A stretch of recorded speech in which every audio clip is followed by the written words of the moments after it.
So this is part 2 of the Wahl Peanut Hair Trimmer repair. I figured it out. So this here is the new motor and the new spindle of the new motor with the old end on here, the plastic end.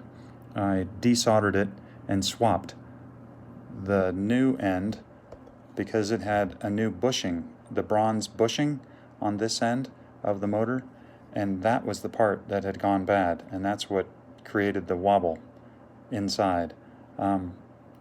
Unfortunately, I couldn't show you, but there were wear marks on the insulation wrapped around the windings of the old motor, and so you can hear it now.